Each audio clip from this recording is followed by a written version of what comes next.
Hey guys, what is up? Public here back from the video, and today we're talking about Archon, Shadow Priest, and Mythic Plus for Season 1 of the War Within.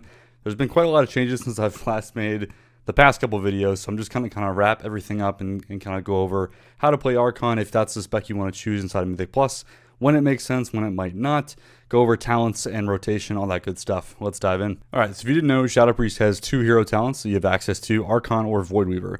In this video, I'm specifically covering Archon Mythic Plus in terms of Shadow Priest. Before I dive into like strengths and weaknesses, I'll just kind of call out, as a Shadow Priest, you can kind of play either one. They both kind of have their own strengths and weaknesses, but in terms of like gameplay, viability, numbers, tuning, that kind of thing, they're both very competitive in basically all aspects of, you know, normal keys, low keys, high keys, pushing keys, all that kind of stuff. They both have their kind of advantages there, but you can pretty much play either one that you want. So diving right into Archon, if you didn't know, Archon is the spec that's revolving around Halo and really buffing up our cooldowns to be really, really strong. So when we cover strengths of Archon and kind of comparing this a little bit to Voidweaver, the biggest strength right off the bat is just big cooldowns and being able to pull large groups of mobs around your 2-minute cooldowns, specifically 2-minute cooldowns. You do have off damage every minute with just that single Halo cast, but every 2 minutes is when your giant burst actually happens. This is particularly good for pushing keys, and this is usually going to be the default for anyone that's like really trying to push high key levels, primarily because this hero talent prefers to play with Void Eruption and the Void form kind of cooldown there. Not to say that Voidweaver can't play with it, but it really, really shouldn't. So just right off the bat, because Archon prefers to play Void Eruption, you see a natural synergy with how it scales up, making Void Eruption even stronger of a cooldown, makes really doing big, massive pulls around your 2-minute cooldowns that much better.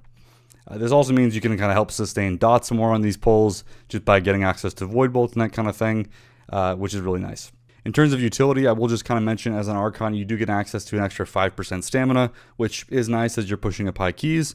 You also get access to Incessant Screams talent, which can make Psychic Scream cast a second time 4 seconds later. So you kind of have like a little mini stop, like echoing after your initial one, which can be nice depending on the pack and if that stop is actually helpful. You can, of course, also play the slow from Halo as well if that is useful for your group, although I think most people will prefer with Incessant Screams. So now covering weaknesses is kind of really similar to strengths or just the opposite in that regard. So especially compared to Voidweaver, the weakness here is not pulling around your cooldowns, right? So if you're in like a pug key or a lower keystone where you're just kind of pressing W or just doing like one pack at a time type stuff, you're not going to get as much value out of Archon because most of the value is pulling big around cooldowns. So if you're in an environment where that's not possible, it's not happening as often, it's going to struggle a bit more than it would otherwise. In addition to that, again, this is a cooldown based spec, is particularly Void Form. Void Form as a cooldown lasts really, really long time. Depending on your talents, you can get like minute-long Void Forms, especially inside of AoE. And if the pack is not living for that minute, you can start to struggle there a little bit, especially as it goes lower into that threshold. Although we will talk about kind of a new change that's coming in level 5 that will help this. But in general, that's kind of the weaknesses area. So as you're starting off in your key journey, Archon might struggle a little bit. But as things start to live longer, as you start to get more comfortable with pulls, especially if you stop, you know, getting into like pugging keys and you're just in like a consistent group of people doing the same keys, you know what pulls are coming up, all that kind of stuff. You can kind of coordinate cooldowns. Archon's really going to do well there. So enough yapping, let's cover the actual talent builds for Archon. All right, let's talk about builds for Archon. So primarily speaking, you're going to see 3 builds used for Archon. A lot of people will ask like, okay, well, what's the best build? What you need to know is that all 3 of these builds have their own place in the kind of meta. And I strongly suspect you're going to see people playing all 3 builds, even at the top end level. So which one to pick really depends on your group, your key level, all that kind of stuff. You can even play style to a certain extent and what you want to specialize in. The example I always give is, if every single person in your group is focusing on mass AoE damage, well then you might not be able to time the key effectively if you're doing really low boss damage.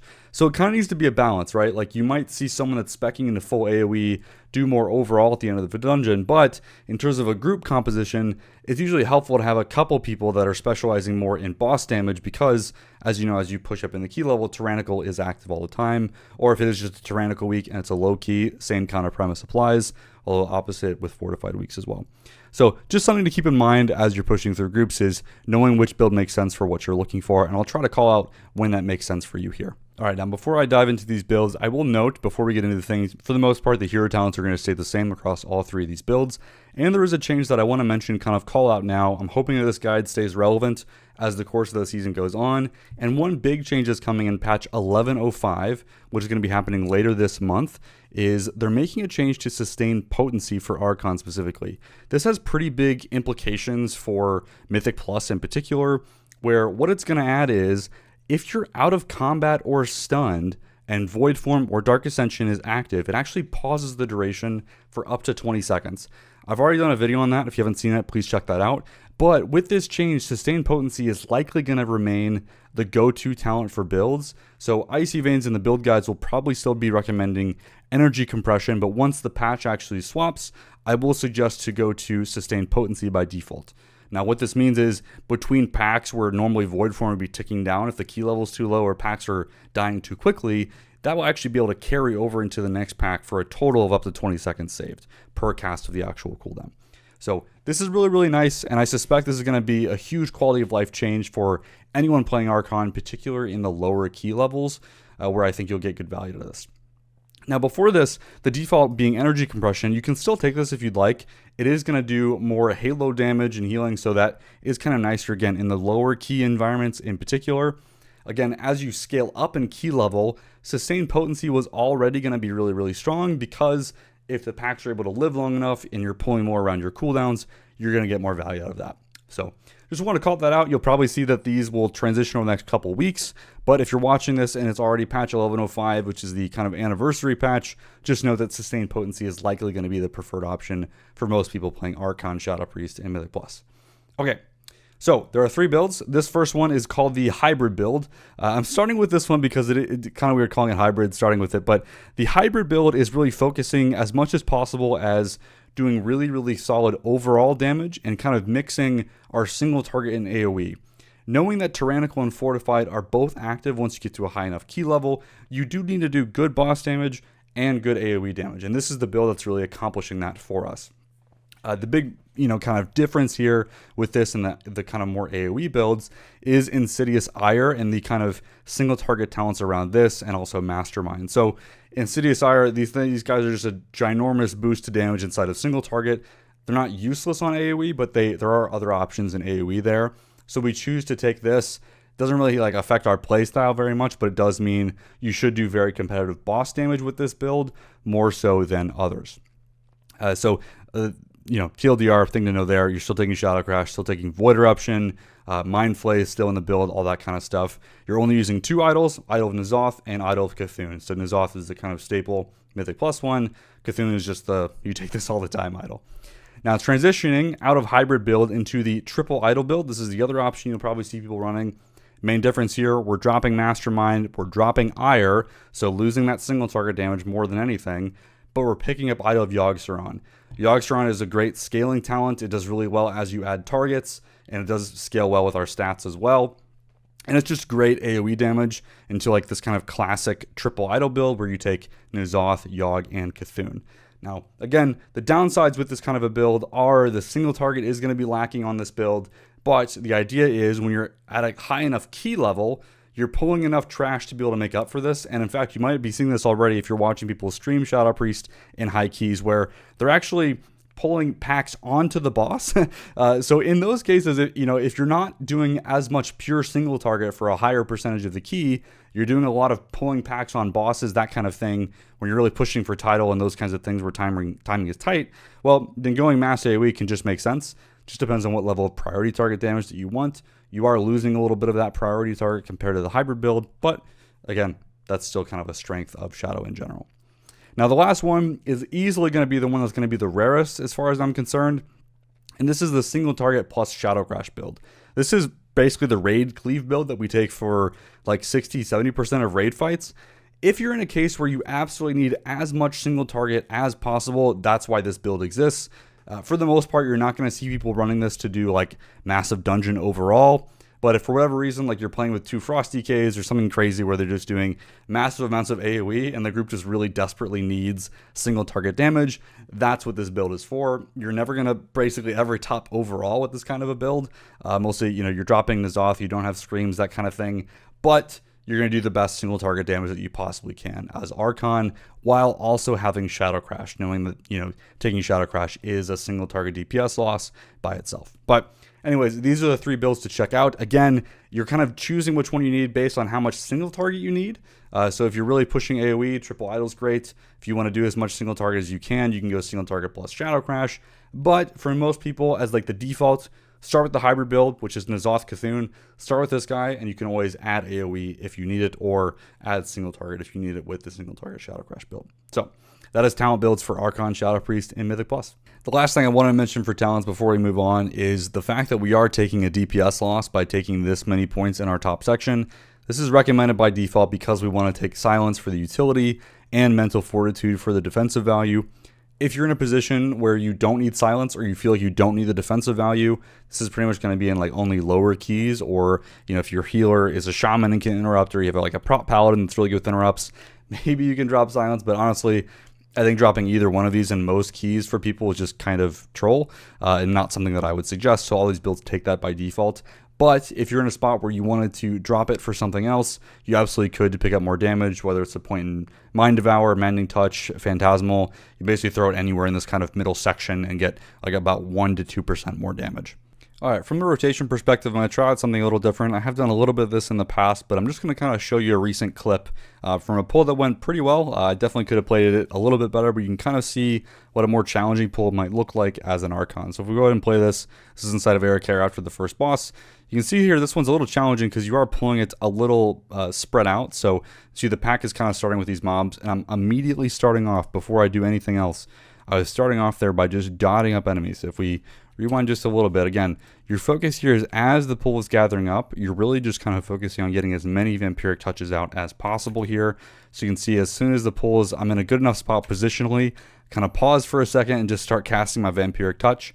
Now in this case, our group is over geared here, so I know that I'm not going to get full value out of cooldowns, so I go ahead and just do a couple vampiric touches here. I just do, I think, 3 there, and I go immediately into Void Eruption. And the reason why I go a little bit early here is I know that I'm going to be able to last quite a long time here, and so I do go ahead and kind of send that a little bit early here. And then we pull in the Blood Guard. I wasn't actually aware that we were going to do this, so I just do 1 single dot on the Blood Guard and ignore the 2 workers. At this point, I've already kind of used my cooldowns. Void Eruption, Hail has been sent, PI has been sent, all that kind of stuff. And now I'm just ready to blast.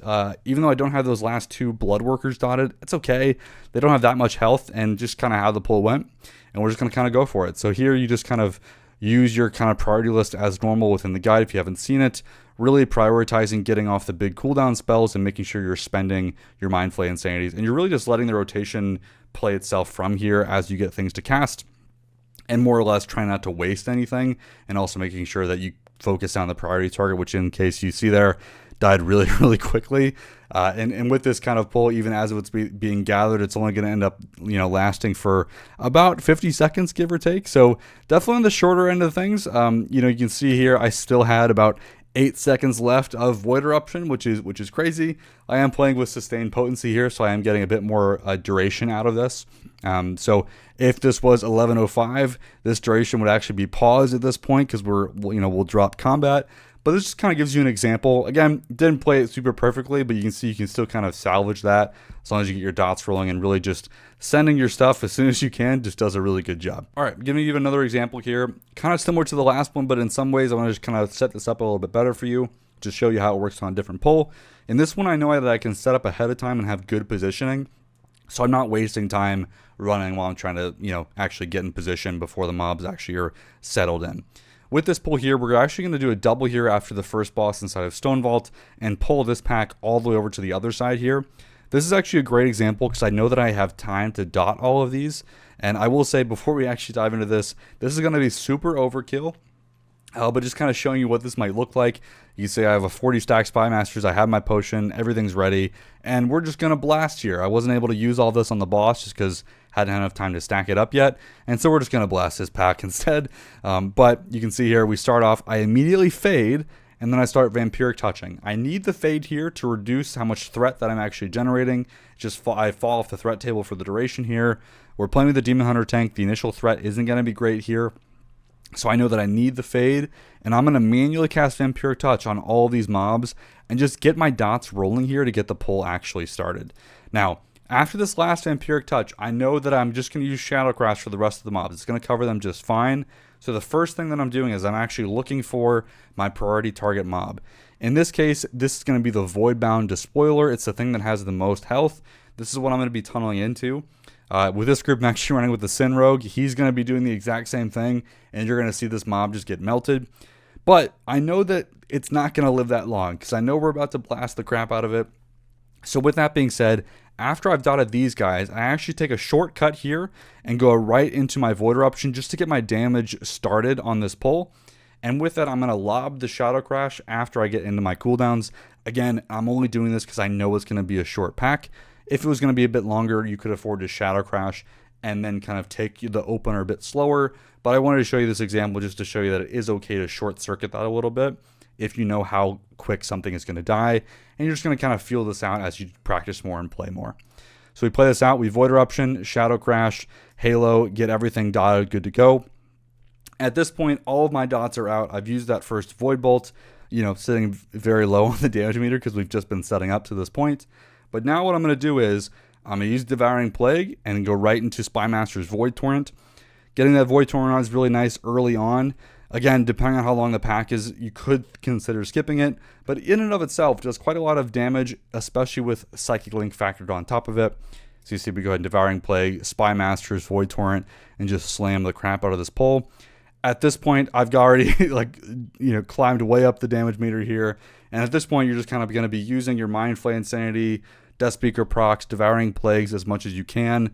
The goal is to use all of this without capping anything or losing any of these. It is a little bit hard. You're loosely prioritizing as much of other stuff except for MFI until you have kind of run out of those things. Depending on when you want to prioritize your bursts, you can kind of decide to full send them. And you see here we ended at a nice pretty 6 million here, but I have so much damage left over. It was super overkill, but it was fun nonetheless.